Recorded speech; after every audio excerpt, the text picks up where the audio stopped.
We start the fourth quarter in Kansas City. Al Michaels, Frank Gifford, and Dan Dierdorf. Winner advances. Loser is done. If the Chiefs win, they go to Houston. If Pittsburgh wins, they go to Buffalo next weekend. Pittsburgh leading 17-10. As the fourth quarter commences, the Steelers have the ball at their own 46-yard line. It is second down and 12. Dwight Stone is the man in motion. Thompson gives it to Stone on a reverse, escapes from the 35-yard line, and turns what would have been a big loss into a pretty nice gain to the Kansas City 44-yard line. Boy, that's a risky call, Frank. Those are drive killers to run that on first or second down and take the big loss. But they got away with it. We saw him blow three in the first quarter, but they like to come with the reverse. What it does, particularly against somebody like Derek Thomas, it keeps him from pursuing. Even with that, he almost got into the play. Big day for Dwight Stone. Is that carry number 3 for him?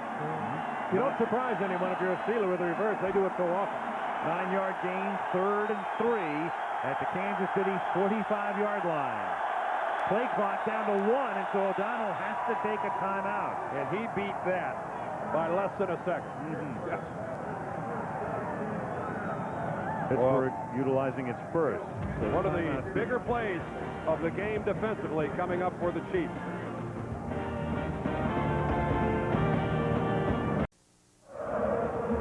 Well, we three guys would recognize hot air anywhere. And the higher you go, the colder it gets. So I'm not even sure we could keep that thing afloat on a day like today. Around what, 25 degrees? A great day to play a football game if you're a player. I don't know about sitting out in the cold. These fans don't seem to mind. 3rd down and 3 after that last timeout. As Dan said, a very big defensive play here for the Chiefs, who rushed 4. O'Donnell gets protected well and throws too far, intended for Ernie Mills. Jay Taylor with the coverage. 4th down. Jay Taylor having a memorable game, filling in for the injured Dale Carter. He has been the target of choice for the Steelers throughout the game. This time pretty good coverage. Neal ordinarily a little more accurate. Just off the fingertips. He was there. Man coverage all the way by the Chiefs secondary. Mark Royals to punt. J.J. Burton is back to receive it, but the kick is angled and does not get out of bounds. Instead goes into the end zone. Royals trying to send it into the corner, instead sends it into the end zone.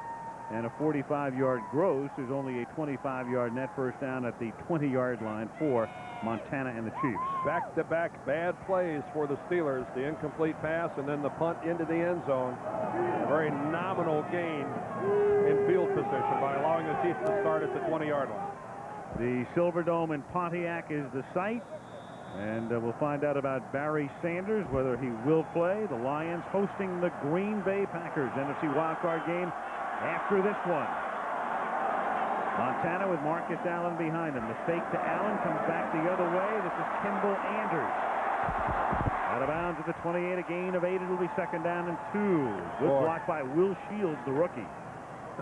Marty Schottenheimer was telling us yesterday how Will Shields has been on the field for more plays than any other member of the Kansas City offense this year, and he went to him a couple weeks ago worried that he was going to wear out, that he was going to get tired, that he was not going to be able to keep this pace up for the balance of the season. And I think he's showing the energy of youth, and he's also showing right here that he knows how to play. The block right there on the left side of your screen by the rookie from Nebraska. Good play. 22 years old. Yeah. He's too young to get tired. Here's Marcus Allen trying to get to the 30-yard line. If the nose of the ball is on that stripe, it is a first down. Kevin Green makes the tackle. 13:35 remaining, fourth quarter. Steelers on top by 7. And it is a first down. It has not been a magical first 3 quarters for Joe Montana so far. There's something magical about waiting for it to happen. Oh, yeah, isn't there? yeah. We've seen it too many times to not believe. Over the years, the 14 years that this man has thrilled us all. And right now, there's probably nobody in this stadium more nervous than Bill Cowell, the head coach of the Steelers. Montana 14-5 in his 19 games, and a flag goes down. I think it's delay. Play clock ticking all the way down. That's the second time today. Still first down. That's the second time today that Joe's got caught. We've talked before on Monday night about the fact that we've gone from the 45-second play clock down to the 40-second play clock, and sometimes with the plays always coming in from the sidelines, the quarterbacks don't call their own plays anymore. It just takes more time. That's not necessarily the quarterback's fault. On first and 15. Comes Woodson. They pick him up. The pass is caught at the 46-yard line by Willie Davis. 22-yard gain and a Chief first down. Good read by Davis and Montana, and you're right, Al, they picked Woodson. He was coming from the corner. They use him a lot in a pass rush situation, but Davis and Montana right in sync. There he is, number 84. He'll break right to you, underneath Burden, into the hole, and Montana is there. And again, I don't want to belabor the point, but another zone defense by the Steelers, missing their other cover corner, DJ Johnson, who was ejected. Montana, who started the game 0 for 7, hands the ball off to Freddie Jones on an end around. He gets into Steeler territory and is close to a first down. Rod Woodson knocking him out of bounds at that spot. We might call that a crunching tackle by Rod Woodson, and Freddie Jones, give him credit for the speed to get outside and make something out of a play that looked dead. At about the midpoint right here, this play looked absolutely dead. Davidson looked like he had it cut off, and then Contain was gone, but what a shot by Rod Woodson on Jones. Look at this. Lowers the shoulder, and Jones, a much smaller man at only 180 pounds, stopped immediately. Second and a short one. Marcus Allen takes it to the 33-yard line.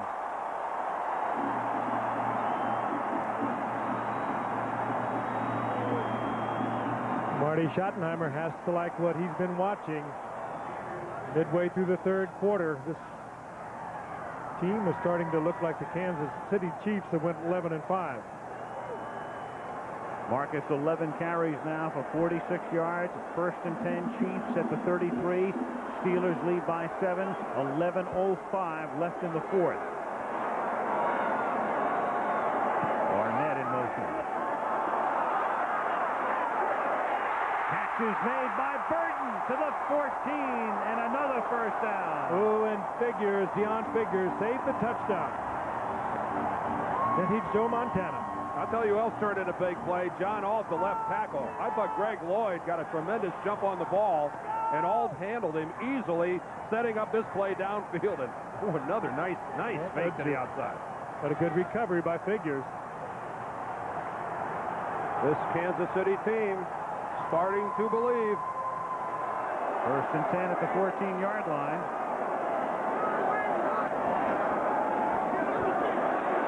Marcus Allen picks up 3 to the 11.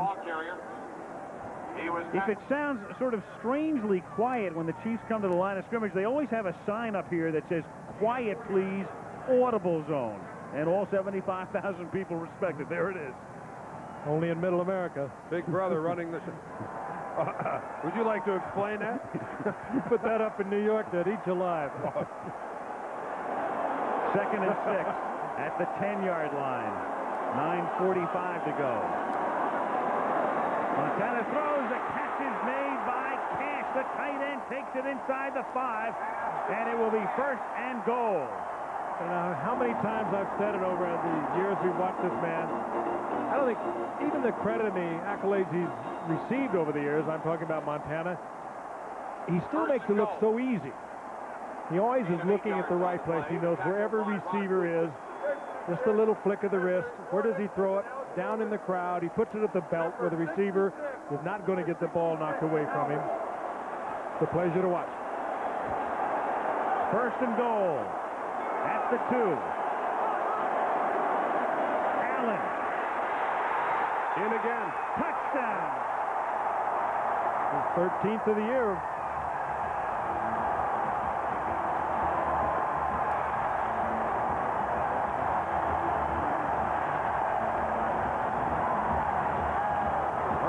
little surprised that Marcus Allen got the ball down there? Stunned. That's an 80-yard drive for Kansas City. One thing it does for Marcus Allen, Marty Schottenheimer's infatuation with using him on short yardage and goal line, is that it has really worked on his yards per carry. If he gets it a 3rd and 1, 2nd and 1, 1st and goal, anything short, he's got it. That's Marcus's first postseason touchdown since 1985. Of course, in many of those seasons, the Raiders didn't get into the playoffs as Lowry boots it through, so the Chiefs go 80. And with 8:58 to go, the game is tied at 17.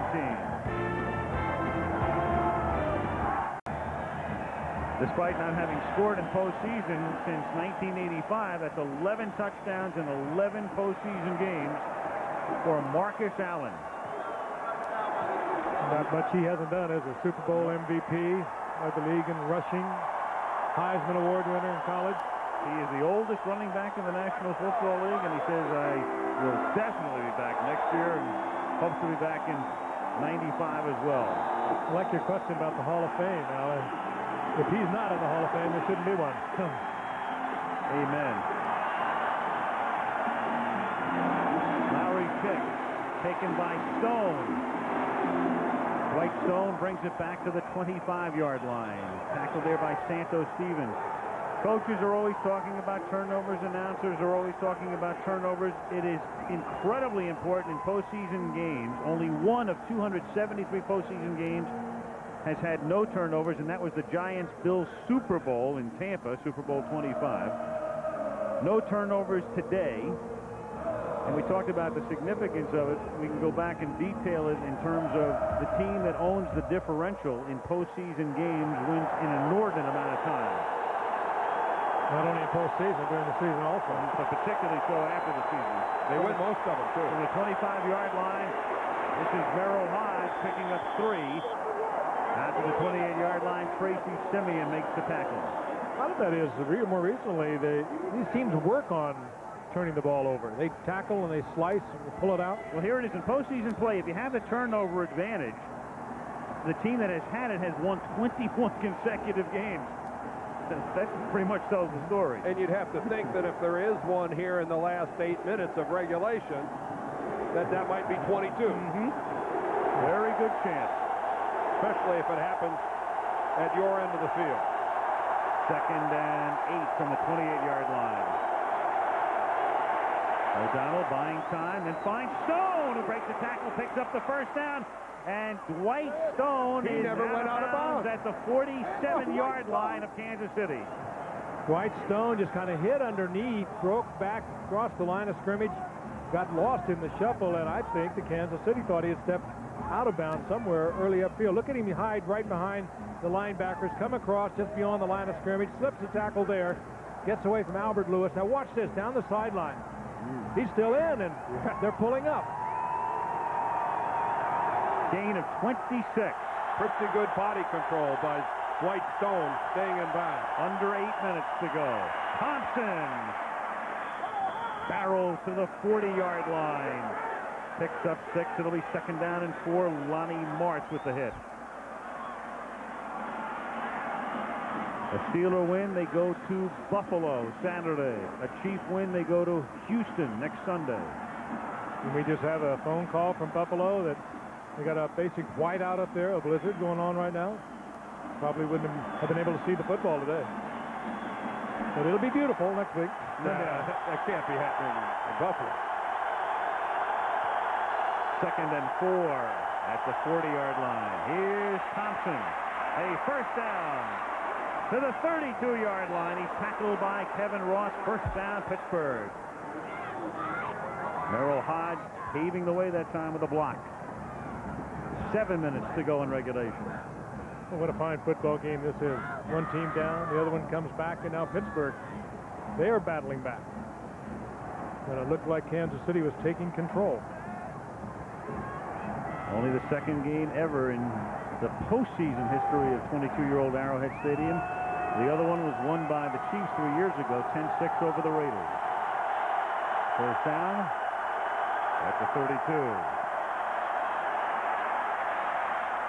Over the middle, Mills makes the catch, having a big day. Ernie to the 25-yard line. It'll be 2nd down and 3. Tracy Rogers with the tackle. It's not many teams that use their tight end to go deep and clear things out for a wide receiver running a short pattern underneath, and that's exactly the way the Pittsburgh Steelers are running their passing offense right now. Eric Green is the guy that's going 20 or 25 yards downfield, and then the wideouts are coming back underneath to pick up the short stuff. That's the kind of respect that Green draws when he goes downfield. Thompson on 2nd and 3, and it was Derek Thomas who had him by the ankle, stopping him for next to no gain, setting up a 3rd and 3 with 5:45 to play in the game, tied at 17. Derek Thomas does more than just rush the passer. Why don't you him fight off the block here? Hodge out with the lead block. Not a good effort by Hodge, but Derek Thomas reading it. Ball to the inside, makes the stop, short of the first. 3rd and 3 at the Chief 25. Mills in motion. O'Donnell to Thompson. Knows where he has to go for the first and gets it. 4-yard gain. Lonnie Martz with the coverage. 1st down, Pittsburgh at the 21-yard line. And again, there's not many more accurate passers than Neil O'Donnell when you give him time to throw the ball. He threw the ball right in there perfectly, had it down low, right on target. Thompson with just enough for the 1st down. Clock running, 5 minutes left. 4th quarter. Scoreboard tied, 17-17. 1st downs are even at 19 each. 1st and 10, and Thompson gets knocked down behind the line of scrimmage. Thomas was the first to get him, and then Bayless finished him off.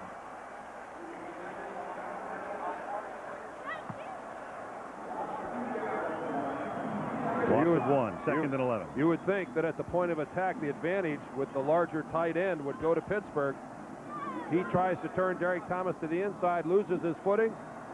Thomas still gets enough penetration that he affects the play by altering Thompson's route.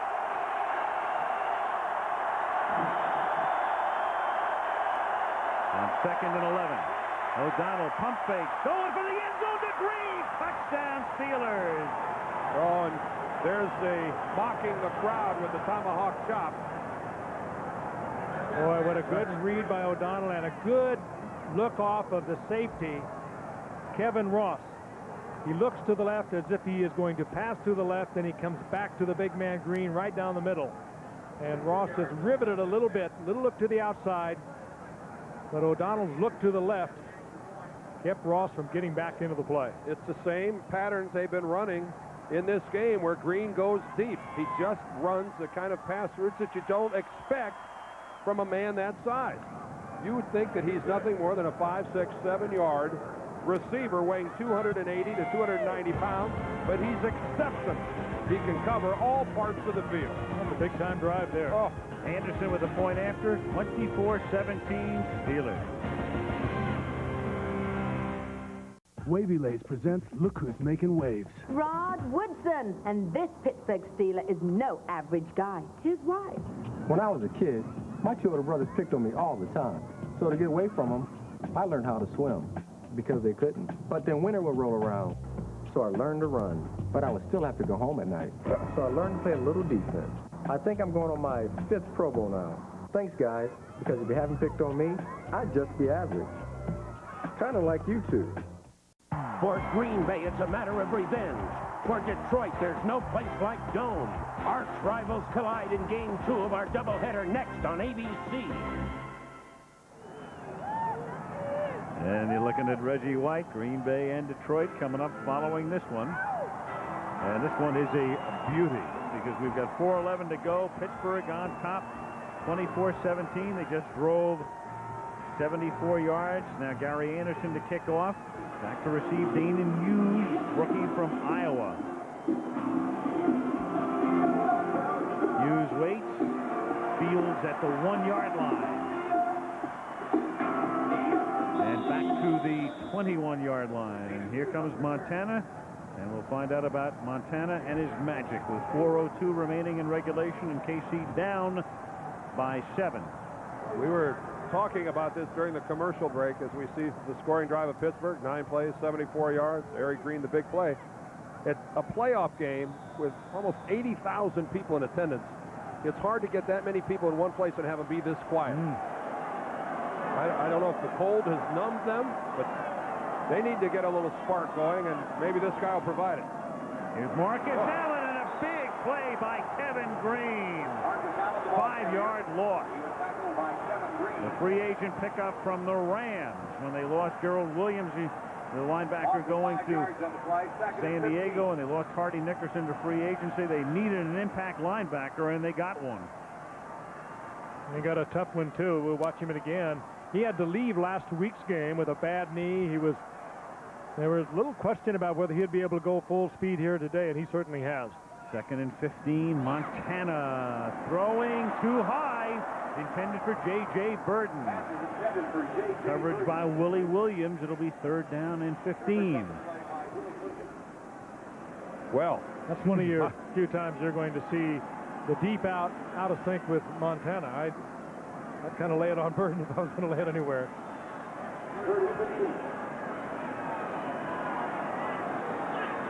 A pressure-packed 3rd and long situation here.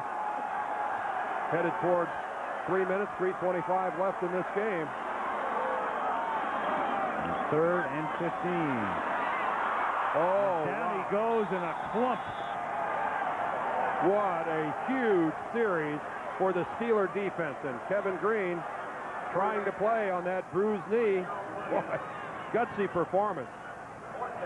Well, now the Chiefs, with all of their timeouts remaining, will have to begin to use them defensively as Green comes hobbling off. The pressure up the middle, that's Gerald Williams. He was the big force, the guy that first forced Montana to move away from where he wanted to be. Just a power rip move up the middle by number 98 Williams. Brian Barker to punt, Rod Woodson back to receive it. Boy, and he's got a lot of room. 48-yard kick. Woodson goes down at his own 48-yard line. So that's where the Steelers have it. 3 minutes remaining. Kansas City has all of its timeouts left, plus the 2-minute warning, so Kansas City knows it can stop the clock at least 4 more times. Yeah, but can they stop the Steelers? Yes, that's the question. The last time the Steelers had the ball, they went right through Kansas City defensively. If you think back to last week, trailing 9-3 against Cleveland, they needed the Jets to lose. Sunday night, after they came back in the second half to win that game, they had to see Miami go down. The Raiders win, and here they are, 3 minutes away from on their way to Buffalo. If you start to prioritize things for the Steelers, number 1 right now, no turnovers. Do not turn over the football. And they haven't turned it over today, and that's a 4-yard loss as Thompson gets knocked down back at the 44-yard line. Darren Nichols with the tackle. And on the other hand, Dan, this is a team, Kansas City, and we know they work on it. They're coached to force the turnover, and they do it as well as anyone in the league, and perhaps better. Kansas City takes a timeout, so that's their first, with 2:50 remaining in the 4th.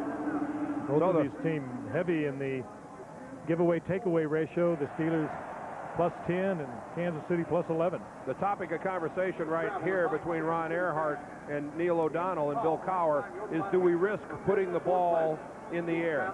They'd like to get the first down, obviously, but do you risk the incompletion, which stops the clock, which in essence doesn't force Kansas City to use the timeout? Or you play it ultra-conservative, stay on the ground, knowing that you're now facing, long yardage for a first down, and how tight do you play it? Well, Neil O'Donnell, as he throws fewer interceptions than just about anyone in this game. He gets sacked a lot, and that's one of the reasons. But he does not throw many interceptions. He threw 7 all year long. Sacked 41 times. That's part of the equation with him. If Neil O'Donnell is very careful with that football. If I was the Pittsburgh offensive coordinator and I have made a decision that somewhere in this drive I would throw the ball, I would throw it here. Throw it conservative. Throw underneath. Get half of it. 2nd and 14 from the 44. Thompson. Well, the last thing he wants to do is go out of bounds, but he stayed in according to the official.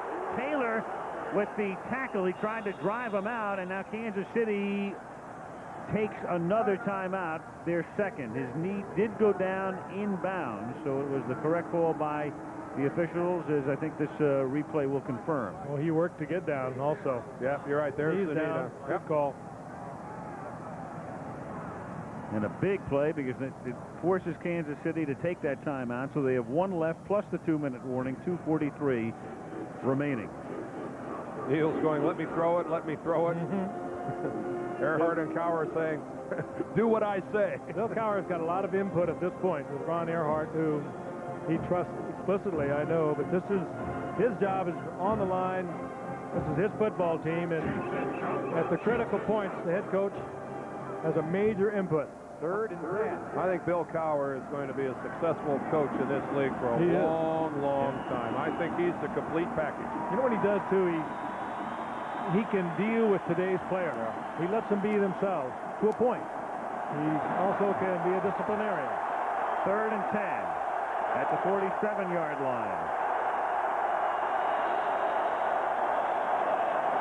Play fake. And no, incomplete. Jeff Graham couldn't hold on. Jay Taylor right there with him. 4th down. Well, Jay Taylor, the guy they go to. And the question was it a ball that Graham should have held on to? Well, again, Jay Taylor, they picked on him all day long. Dale Carter out of the lineup. Well, that ball was drilled right in there, but you could see the right arm of Taylor came right down and knocked the ball out. That was a good play by Taylor. You really can't fault Graham. Mark Royals to punt. And the kick is blocked. It is blocked, and this is Jones taking off. He's inside the 20, tackled at the 9-yard line. Who got it? Keith Cash, The big tight end. 6'4", Cash makes the key block and the turnover.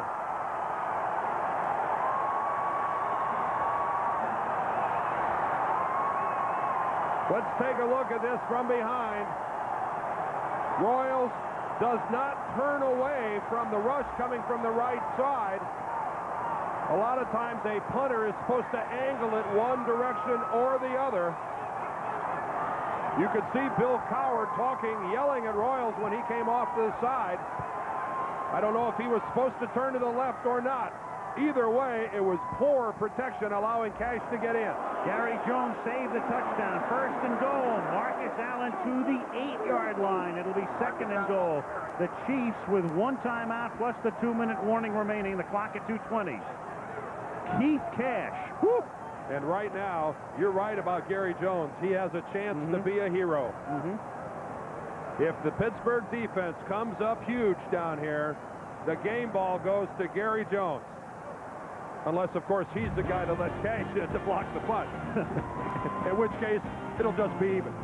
2-minute warning.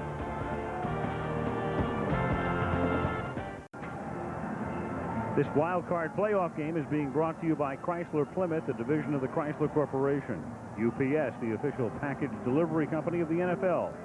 HBO Comic Relief 6, one of the biggest comedy events of the year. HBO, just you wait. And KFC. They are KFC, and they do chicken right. I mentioned earlier about the greeting that Mark Royals got when he came off the field. Look at his coach, Bill Cowher, a former special teams coach, and needless to say, a little unhappy with something that Royals did. Of course, the punt was blocked, giving Kansas City this opportunity. 2nd and goal from the 8-yard line. Montana looking, throwing, incomplete, and Keith Cash wants a penalty and won't get it. Willie Williams was the man who was covering on the play, and Gerald Williams put the pressure on Montana. Montana had it right in there, but again, Williams, did he come over the top? Did he get there before the ball? Got him all the way, locks up with him. He can handle him for 5 yards. He just dropped the ball.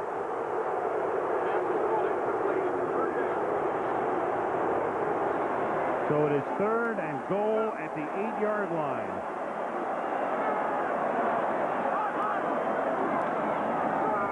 Wrap around to Marcus, and he can take it only to the 7-yard line. Gerald Williams makes the tackle. Schottenheimer says timeout. And here is your season right now. 4th and goal at the 7-yard line. It started back in July, and you're down to this, and I'd have to think twice about that call. Ooh. You got one of the all-time great passers, a guy who won't make the mistake for you down there, won't hurt you. Put it in the end zone. You got 2 times to do it. And it's when the field is compressed, when all your defenders are within a relatively confined area, a slow developing play like a wraparound is not normally the play of choice. Normally something that hits a little quicker, whether it be a pass or a run, is something that operates with a great deal more effectiveness down on the goal line than a slow developing play like a wraparound. And as you can see, this didn't really fool much of anybody. Good play there by Gerald Williams. Montana on the phone with Paul Hackett. So here it is. This is the season. 4th and goal at the 7-yard line. Well, if you think back to the catch, do you let Joe do a little bit of a roll, give him a little field in front of him, give him a chance to look, buy him a little time?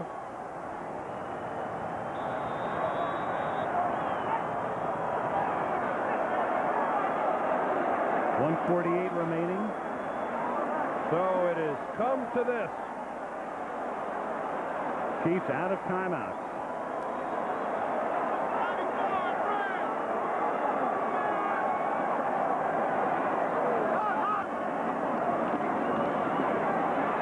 Good protection. Touchdown! Tim Barnett! If you didn't believe before, you believe now. Does he work beautifully in the pocket? His initial receiver was covered. He knows where everyone is on that football field. And give that offensive line credit. The Steelers were desperately trying to get into his face. They gave him time. He just bounced a couple of times.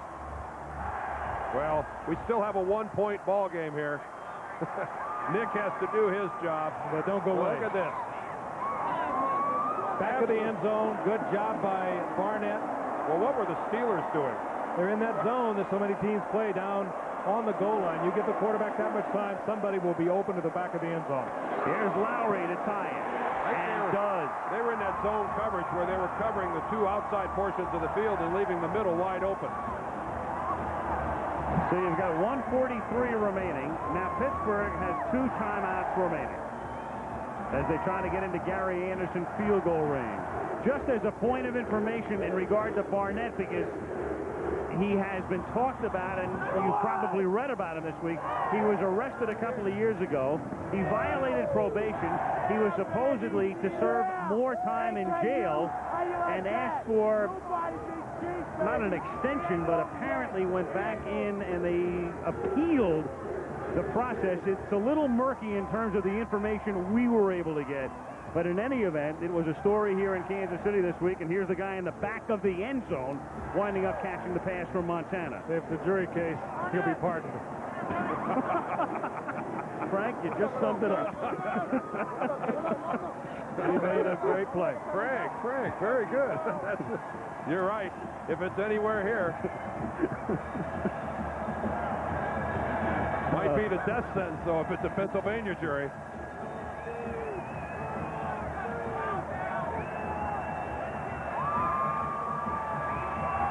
Here it is prior to the play. Fred Barnett thinks he's being replaced by Kimball Anders. Barnett's coming back in, and then finally it's Willie Davis that leaves. How's that? And the irony of that is Willie Davis has 7 touchdowns on the season, and Tim Barnett is the hero of the moment. Do I call him Fred Barnett? That's his cousin. Oh, well, The Eagle wide receiver. excuse my excitement.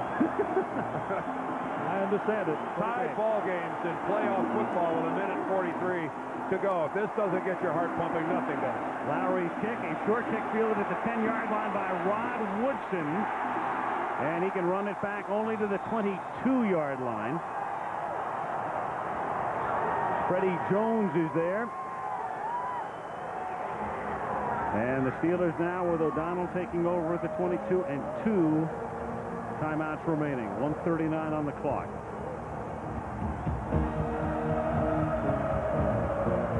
So Again, O'Donnell, a very careful passer, if that's the right way to put it. He does not throw interceptions for you. He gets sacked a lot, but a very accurate passer. 2 timeouts. Plenty of time to get within field goal range. Gary Anderson, albeit short field goal range. 47-48, perhaps his limit. Well, this crowd is no longer quiet. 1st and 10 from the 22-yard line, and the catch is made by Jeff Graham. He's out of bounds up at the 27-yard line. Albert Lewis to the coverage. Boy, Graham bobbled that ball initially and was able to gain control of it before he went out of bounds. The first time it hit him, he didn't catch it cleanly off his knee, actually. Did he throw that ball well? Yes, he did. Gain of 5, 2nd and 5, 1:34 left.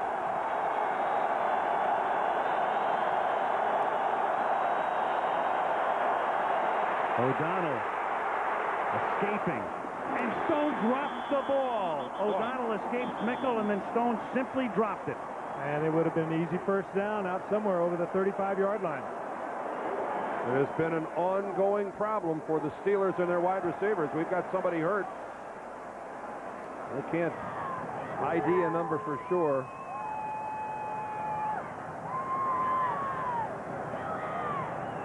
And this is Kevin Ross. Kevin Ross. Ross missed last week's game with a bruised hip.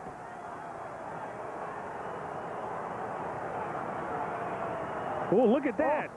Strelzik. That's Justin Strelzik, who's not even in the ball game, gives Kevin Ross a shot as he is running through the Steeler bench. That will be reviewed at 410 Park Avenue. Oh, that's unbelievable. Undetected by the officials. 3rd down and 5 at the 27-yard line.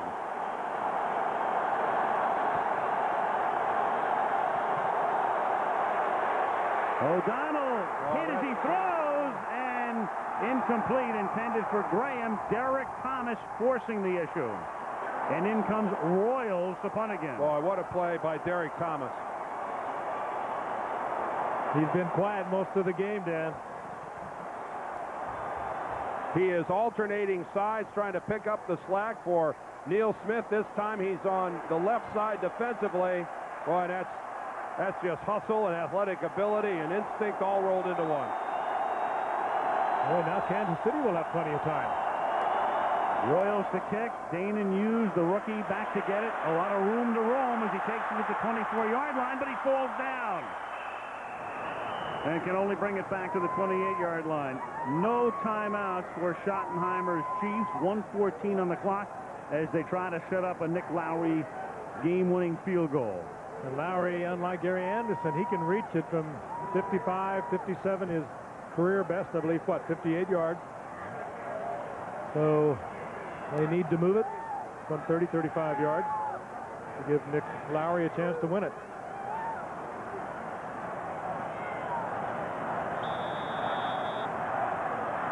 Montana in a situation he has been in so many times. 20th playoff start. At the 28-yard line. Joe firing right on the money into double coverage to Danon Hughes. How do he do it? He didn't get out of bounds, and Montana says, let's get up to the line of scrimmage. I'm going to throw it into the ground to stop the clock. And he does. 2nd down with 56 seconds remaining. Danon Hughes making his first catch of the day. You've got no right to complete that pass. You really don't.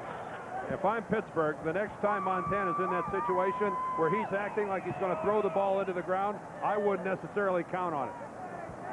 What a weird game. I would expect the unexpected from Joe Montana. Think about it. Danon Hughes, the rookie, the kid falls down. He could have had a 10, 15, 20-yard return. He had that much room. Falls down on the punt return, and the next play comes back, catches his first pass of the day. Well, could they use that lost yardage on that punt return now? On 2nd and 10, Marcus Allen takes it to the Steeler 46-yard line. That's a first down. Well, what a terrific call. In danger of running out of time, almost within field goal range. Now Montana on first down, throws. He hits Cash, and Cash gets out of bounds at at the 42-yard line. So if they don't gain another yard, Lowry's attempt from here would be 59. His career high 58 twice. Dead wind. There's nothing. The flag at the end of the end zone. Nothing's happening there. Well, the key here, 36 seconds left, is that the middle of the field is still available to Joe Montana. There is plenty of time to complete a pass across the middle, get up, get your offensive team on the ball, and kill it. So the entire field from sideline to sideline is still available to Joe. 2nd down and 6 at the 42-yard line. He throws. The catch is made again in traffic. And this time it's Burton making the catch at the 33-yard line. So now you're looking at a 50-yard Lowry field goal. Montana says, I'm going to spike it. That stops the clock with 19 seconds. I think you still have one more try at the middle if you want to do it. 19 seconds. So if you try it up the middle, then you still have to get up to the line of scrimmage again and spike it. It's going to be close. Oh, boy. That's you would think that something short, something in that 5, 6, 7-yard range across the middle might, but boy, that's a heck of a chance you're taking. Even a draw play wouldn't be a bad call. No, I think a running play you could do it. I think you try to throw outside and just hope that the guy can step out of bounds. You might be able to do it, but what if you didn't do it? What if that clock ticked away on you? 2nd and 10. Here's McNair. The catch is made, and he's out of bounds at about the 25-yard line. How did McNair keep that ball off the ground? I thought it one-hopped to him from up here. Too. Take another look here. Close. If that was an optical illusion, if that ball didn't touch the ground. I'm way above the surface of the field up here, but let's look at it from closer to ground level. McNair is 48. The ball coming down. Oh, that's on the ground. Yeah. That ball's on the ground. You know, this is crazy. Well, you finally have a situation here with no replay. Lowry's going to attempt a 43-yarder to win the game. Parker to hold it. Kansas City. No good. Does not win the game as Lowry missed it. Perhaps justice, Al. That is justice. They would not have been in field goal range if it weren't for the fact that the officials didn't see the fact that pass to McNair hit the ground. Well, had that gone through, you would have had your first gigantic controversy about the removal of replay. Because under the old rules, that would have been ruled an incomplete pass upon further review. Here's another look at it. We didn't see this angle before. Whoa. The ball is just sitting right on the ground. That was bouncing up off the carpet. Now give McNair a lot of credit. that was a nifty piece of handwork by Todd McNair. And not bad acting afterwards. No, sir. It looked obvious from up here. And meanwhile, here's Lowry's kick. A call that we've seen and heard Al make before. Yep, no good. Wide right. Yep. Scott Norwood, Super Bowl. Lowry missing one, just barely missing one in a wild card 3 years ago in Miami that would have won the game from 52 yards. The kneel down ends regulation, and so this one goes into overtime. And why not? Last weekend, 4 regular season games went into overtime. Second time in 5 days for us. A little bit more at stake this afternoon than last Monday. A little more Montana magic. And what a fine coaching job once again Bill Cowher has done with all the problems he's had. First things first, we'll stay for the toss of the coin, then take a commercial and come back with the beginning of OT. Remember, it's sudden death. Team that wins the toss is going to get the football. And where we almost ended in a tie last week with the game being won on the final play of overtime. Pittsburgh, not the case here. Choice again, Rob. Call it in the air. Rod Woodson to call it. We'll be here to midnight if we have to. If we have to. It is head. And of course, the Kansas City Chiefs, no stranger to playoff overtime football, as they were a participant in the longest game ever played in the National Football League.